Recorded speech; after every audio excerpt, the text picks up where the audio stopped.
Bienvenue dans Pratique ton français avec des histoires. Es-tu prêt à pratiquer ton français et à devenir plus fluide? Commençons.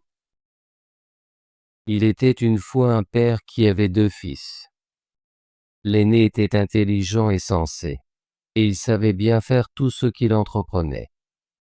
Le plus jeune, en revanche, n'était pas très brillant et avait du mal à apprendre ou à comprendre quoi que ce soit. Les gens le voyaient et disaient: ce garçon va causer des ennuis à son père. Quand il y avait du travail à faire, c'était toujours l'aîné qui devait s'en charger. Mais si son père lui demandait d'aller chercher quelque chose tard dans la nuit, surtout si cela signifiait passer par le cimetière ou dans un endroit effrayant, il répondait: oh non, père, je n'irai pas là-bas. Ça me fait frémir. Car il avait peur. Lors des contes racontés près du feu le soir, quand des histoires d'horreur étaient narrées, les gens disaient parfois: oh, ça me fait frémir. Le fils cadet restait assis dans un coin, écoutant, perplexe. Ils répètent tous: ça me fait frémir, mais moi, je ne ressens rien, pensait-il. Ça doit être quelque chose que je ne comprends pas. Un jour, le père dit au fils cadet: écoute, toi qui es dans le coin, tu grandis et deviens plus fort, et tu dois apprendre quelque chose pour gagner ta vie. Regarde ton frère. Il travaille dur, mais toi, tu ne gagnes même pas ton pain. Le fils cadet répondit: eh bien, père, je veux apprendre quelque chose. En fait, j'aimerais apprendre à frémir, puisque je ne comprends pas du tout ce que c'est. L'aîné se moqua de cela et pensa: mon Dieu, mon frère est vraiment bête. Il ne sera jamais bon à rien. Pour être utile, il faut commencer à apprendre tôt. Le père soupira et dit: tu apprendras bientôt ce que signifie frémir, mais ce ne sera pas ainsi que tu gagneras ta vie. Peu après, le sacristain vint rendre visite, et le père se plaignit de son fils cadet, qui était si lent et n'apprenait rien. Imagine, dit-il, quand je lui ai demandé comment il gagnerait sa vie, il a vraiment voulu apprendre à frémir. Le sacristain répondit: si c'est tout ce qu'il veut, je peux lui enseigner.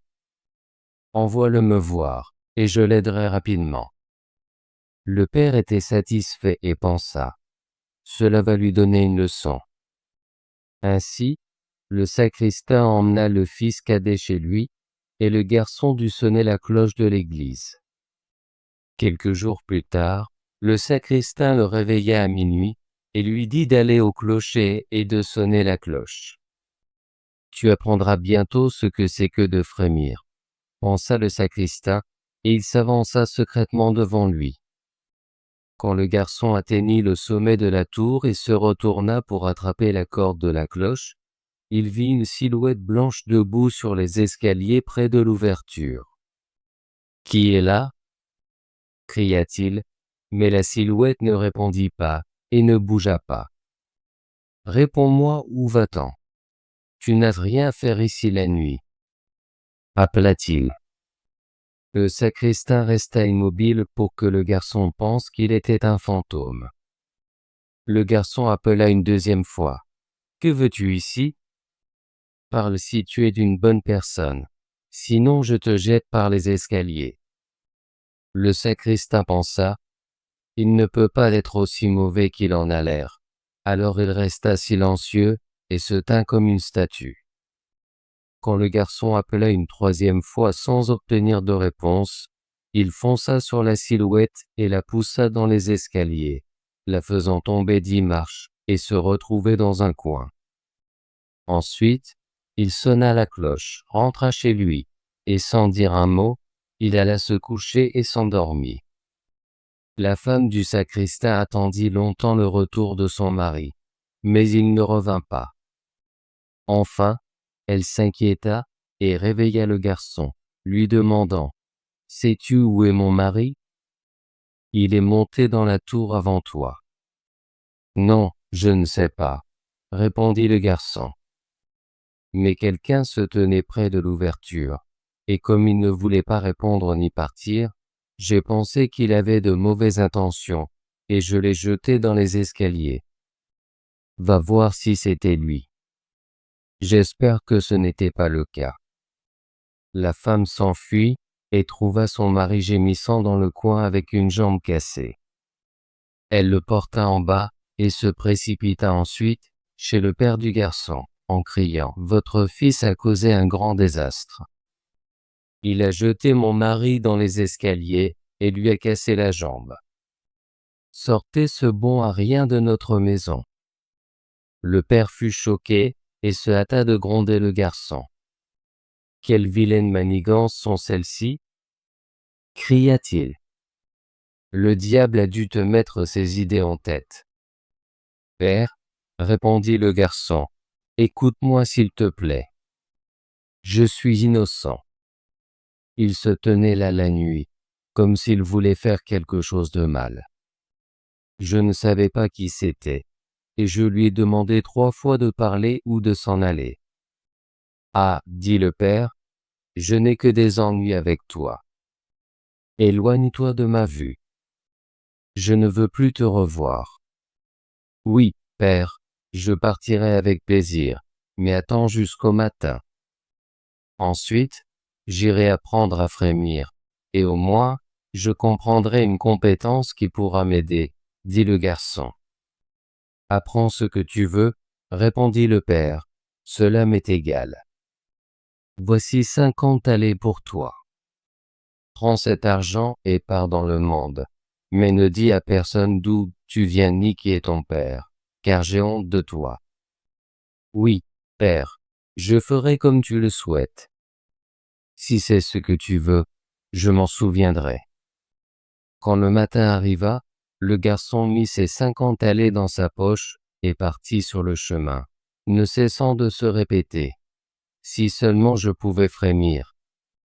Si seulement je pouvais frémir. Bientôt, un homme passa et l'entendit parler tout seul. Après avoir marché un peu plus loin et aperçu les gibets, l'homme dit « Regarde, voici l'arbre où cet homme ont épousé la fille du fabricant de cordes et apprennent maintenant à voler. Assieds-toi en dessous et attends jusqu'à la nuit et tu apprendras à frémir. Si c'est tout ce qu'il faut, dit le garçon, je peux le faire facilement. Mais si j'apprends à frémir aussi vite, tu peux avoir mes 50 allées. Reviens juste me voir le matin. » Puis le garçon s'assit sous le gibet et attendit jusqu'au soir. Il faisait froid, alors il alluma un feu. À minuit, le vent soufflait si fort qu'il ne pouvait même pas rester au chaud malgré le feu. Il regardait les pendus se balancer dans le vent et pensait « Si je frémis ici en bas, comme ils doivent avoir froid là-haut. » Éprouvant de la pitié pour eux, il grimpa, les délia un par un, et les fit tous redescendre. Ensuite, il attisa le feu, souffla dessus, et les installa tous autour pour qu'ils se réchauffent. Mais ils restèrent assis là sans bouger, et le feu commença à prendre leurs vêtements. Faites attention, sinon je vous remettrai à votre place. Les prévint-il.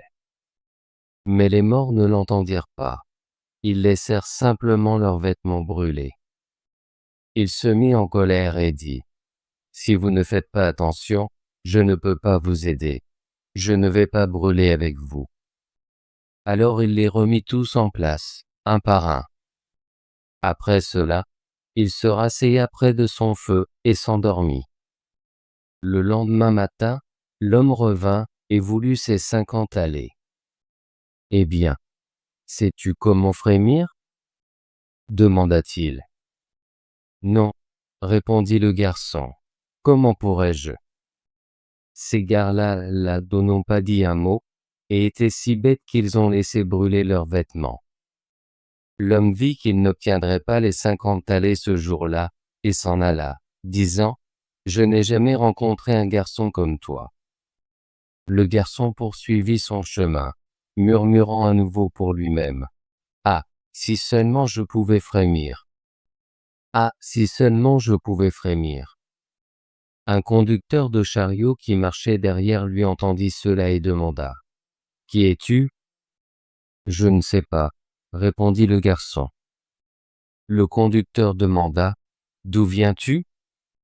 Je ne sais pas. Qui est ton père? Je ne peux pas te le dire. Que marmonnes-tu sans cesse? Ah, dit le garçon, je souhaite juste pouvoir frémir, mais personne ne peut m'apprendre comment. Arrête tes bavardages, dit le conducteur. Viens avec moi. Je te trouverai un endroit. Le garçon suivit le conducteur, et le soir, ils arrivèrent à une auberge où ils prévoyaient de passer la nuit. À l'entrée de la salle, le garçon dit encore haut et fort. Si seulement je pouvais frémir. Si seulement je pouvais frémir. L'aubergiste entendit cela et rit, disant, si c'est ce que tu veux, il y aura sûrement une belle occasion ici. Oh, tais-toi, dit la femme de l'aubergiste. Tant de curieux ont déjà perdu la vie ici. Ce serait dommage que de si beaux yeux ne voient plus jamais le jour. Mais le garçon insista. Peu importe la difficulté, j'apprendrai. C'est pourquoi je suis venu. Il ne laissa pas l'aubergiste en paix jusqu'à ce qu'il lui parle d'un château hanté à proximité, où quiconque pourrait facilement apprendre ce que c'était que de frémir s'il passait juste 3 nuits à l'intérieur. Le roi avait promis que quiconque oserait gagner la main de sa fille en mariage, et elle était la plus belle jeune fille du royaume. Il y avait aussi de grands trésors dans le château, gardés par des esprits malins, et ces trésors rendraient un homme pauvre riche. Beaucoup d'hommes étaient entrés dans le château, mais aucun n'en était ressorti. Alors le garçon se rendit chez le roi le lendemain matin et dit, « Si cela est permis, je passerai avec plaisir 3 nuits dans le château hanté. » Le roi le regarda, et, le trouvant plaisant, dit, « Tu peux emporter 3 choses avec toi dans le château, mais elles doivent être des objets inanimés. » Le garçon répondit, « Alors je veux un feu, un tour à bois et une planche à découper avec un couteau. » Le roi fit apporter ces choses au château pour lui pendant la journée. À l'approche de la nuit, le garçon se rendit dans l'une des chambres, alluma un grand feu, plaça la planche à découper et le couteau à proximité, puis s'assit près du tour. « Ah, si seulement je pouvais frémir !» dit-il, « mais je ne l'apprendrai pas ici non plus. » Vers minuit, alors qu'il attisait le feu, il entendit soudain une voix depuis un coin. « Aïe, miaou! Comme nous avons froid. »« Espèce de fou !» cria-t-il. « Pourquoi pleurez-vous? Si vous avez froid, venez vous asseoir près du feu et réchauffez-vous. » Dès qu'il dit cela, 2 grands chats noirs sautèrent et s'assirent de chaque côté de lui, le fixant de leurs yeux ardents. Après s'être réchauffés un peu, ils dirent, « Camarades, devrions-nous jouer à un jeu de cartes? » « Pourquoi pas? » répondit-il, « mais montrez-moi d'abord vos pattes. » Ils étirèrent leurs griffes. « Oh, dit-il, que vous avez de longs ongles. Attendez, je vais les couper pour vous. » Alors il les saisit par la gorge, les mit sur la planche à découper et immobilisa leurs pattes. « J'ai regardé vos doigts, et maintenant j'ai perdu l'envie de jouer aux cartes, dit-il, et il les tua tous les 2 et les jeta dans l'eau. Une fois débarrassé de ces 2-là, et sur le point de se rasseoir près du feu, davantage de chats noirs et de chiens noirs avec des chaînes rougies vinrent déferler de chaque coin.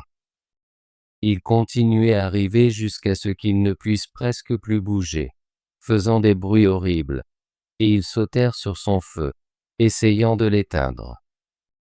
Il les observa tranquillement un moment, mais quand ils allèrent trop loin, il saisit son couteau et cria, « Allez-vous-en, vermine !» et commença à les couper. Certains s'enfuirent, tandis qu'il en tua d'autres, et les jeta dans le bassin. Après cela, il retourna à son feu et recommença à se réchauffer. Mais bientôt, ses yeux commencèrent à se fermer, et il se sentit somnolent. Il regarda autour de lui et vit un grand lit dans un coin. « Ça a l'air parfait pour moi, » dit-il et y grimpa. Juste au moment où il s'apprêtait à fermer les yeux, le lit commença à bouger tout seul, et fit le tour du château. « C'est agréable, dit-il, mais vas-y plus vite. » Le lit roula comme si 6 chevaux le tiraient, sur des seuils et des escaliers. Soudain, il se retourna et tomba sur lui comme une montagne. Mais il balança les couvertures et les oreillers dans les airs, sortit et dit : « Maintenant, celui qui veut peut conduire. » Puis se reposa près de son feu, s'endormant jusqu'au matin. Lorsque le roi arriva le lendemain, il trouva le garçon allongé par terre, et pensa que les esprits malins l'avaient tué. « Quel dommage pour un si bel jeune homme, dit-il. Le garçon l'entendit et se leva, disant : « Pas encore. » Le roi était étonné mais très heureux, et demanda comment il s'en était sorti. « Très bien, en effet, répondit le garçon. Une nuit est passée. Les 2 autres passeront tout aussi facilement. Puis il se rendit chez l'aubergiste, qui était très surpris et dit : « Je ne m'attendais pas à te revoir vivant. As-tu appris à frémir ? » Non, répondit-il, tout cela est inutile.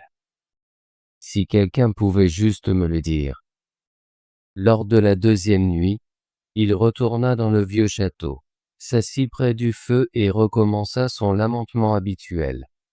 Si seulement je pouvais frémir. Lorsque minuit sonna, un grand bruit se fit entendre, un fracas qui commença bas et devint de plus en plus fort. Puis, il y eut un moment de silence, et soudain, avec un grand cri, la moitié d'un homme tomba dans la cheminée et atterrit devant lui. « Eh bien !» s'exclama-t-il, « ce n'est pas suffisant. Où est l'autre moitié ? » Plus de bruit suivit, et bientôt l'autre moitié tomba aussi. « Attendez, dit-il, laissez-moi attiser le feu pour vous. » Une fois qu'il eut fait cela et qu'il se retourna, les 2 moitiés s'étaient réunies pour former un homme hideux assis devant lui. « Ce n'est pas dans notre accord, dit le garçon, le banc est à moi. » L'homme essaya de le repousser, mais le garçon ne permit pas cela. Il repoussa l'homme de toutes ses forces, et reprit sa place sur le banc. D'autres hommes tombèrent, un après l'autre. Ils apportèrent les jambes de 9 morts et 2 crânes, les installant pour jouer à la quille.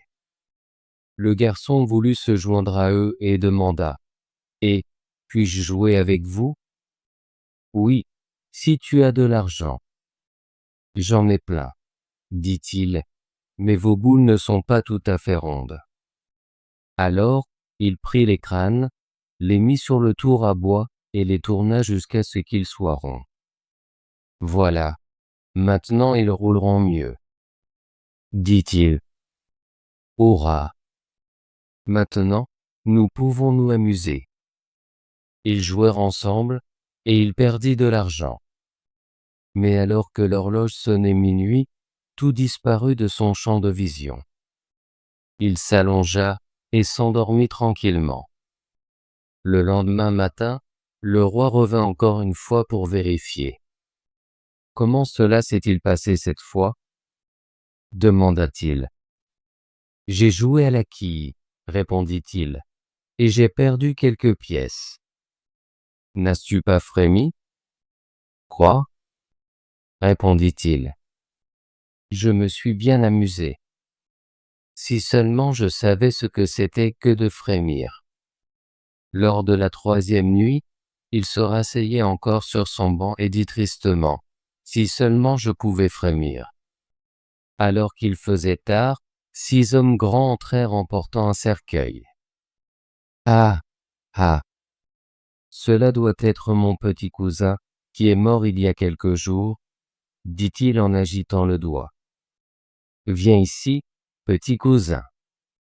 Ils posèrent le cercueil, et il s'approcha, souleva le couvercle et trouva un homme mort à l'intérieur. Il sentit son visage, mais il était froid comme de la glace. Attendez, dit-il, je vais te réchauffer un peu. Il alla au feu, réchauffa sa main, et la posa sur le visage du mort, mais il resta froid. Alors, il sortit l'homme, l'installa près du feu, et frotta ses bras pour faire circuler le sang. Quand cela ne fonctionna pas, il se dit, lorsque deux personnes sont allongées ensemble dans un lit, elles se réchauffent l'une l'autre. Il porta le mort au lit, le coucha, et s'allongea à côté de lui. Bientôt, le mort devint chaud, et commença à bouger. Regarde, petit cousin, je ne t'ai pas réchauffé? Dit le garçon. Mais le mort se leva et cria. Maintenant, je vais t'étrangler. Quoi? S'exclama le garçon. C'est comme ça que tu me remercies? Tu retournes dans ton cercueil. Il saisit l'homme et le jeta à l'intérieur, fermant le couvercle à clé. Puis les 6 hommes emportèrent le cercueil. Je n'arrive toujours pas à comprendre ce que c'est que de frémir, dit le garçon. Je ne l'apprendrai jamais ici. Alors un homme entra qui était plus grand que tous les autres, et avait une apparence terrifiante. Il était vieux, avec une longue barbe blanche. Espèce de misérable, hurla-t-il, tu vas bientôt apprendre ce que signifie frémir, car tu vas mourir. Pas si vite, répondit le garçon. Si je dois mourir, j'ai mon mot à dire. Je vais te rattraper bientôt, dit le vieil homme. Doucement maintenant. Ne parle pas si fort. Je suis aussi fort que toi, peut-être même plus fort. Nous verrons, dit le vieil homme. Si tu es plus fort, je te laisserai partir. Viens, essayons. Alors il prit le garçon à travers des passages sombres jusqu'à une forge, attrapa une hache, et frappa une enclume dans le sol d'un coup. Je peux faire mieux que ça, dit le garçon, et il saisit une autre hache. Le vieil homme s'approcha pour regarder, et sa barbe tomba. Le garçon balança la hache, fonda l'enclume d'un coup, et attrapa la barbe du vieux dans celle-ci. Maintenant, je t'ai, dit le garçon. Maintenant, c'est à toi de mourir. Il prit une barre de fer et frappa le vieil homme jusqu'à ce qu'il gémisse, et le supplie de s'arrêter, lui promettant de grandes richesses. Le garçon retira la hache et le laissa partir. Le vieil homme le ramena dans le château et lui montra 3 coffres remplis d'or. De cela, dit-il, une part est pour les pauvres, une autre pour le roi, et la dernière est pour toi. Juste à ce moment-là, l'horloge sonna minuit, et l'esprit disparut, laissant le garçon dans l'obscurité. Je peux encore trouver mon chemin, dit-il, tâtonnant jusqu'à ce qu'il trouve la chambre et s'endorme près de son feu. Le lendemain matin, le roi vint et demanda, « Maintenant, tu dois avoir appris ce que signifie frémir ?» « Non, répondit-il. Qu'est-ce que cela peut être? Mon cousin mort était juste là. Puis un vieil homme est venu, et m'a montré beaucoup d'argent. Mais personne ne m'a dit ce que c'était que de frémir. Eh bien, dit le roi, tu as libéré le château, et peux épouser ma fille.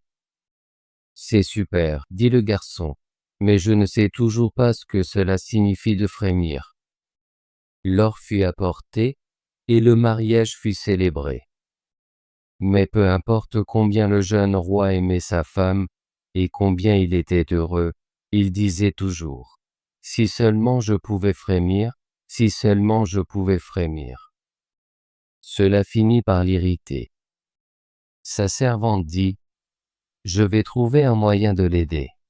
Il apprendra bientôt ce que signifie frémir. » Elle alla au ruisseau qui traversait le jardin et rapporta un seau plein de petits poissons. Cette nuit-là, alors que le jeune roi dormait, elle lui tira les couvertures et lui versa le seau d'eau froide avec les poissons dessus, les faisant se débattre. Il se réveilla en s'exclamant, « Oh, qu'est-ce qui me fait frémir? Qu'est-ce qui me fait frémir, chère femme? Ah! Maintenant, je sais ce que c'est que de frémir. Ah! » Bravo! Veux-tu pratiquer ton français et devenir plus fluide? Abonne-toi et active la cloche de notification pour ne manquer aucune de nos histoires françaises gratuites. À bientôt dans la prochaine vidéo.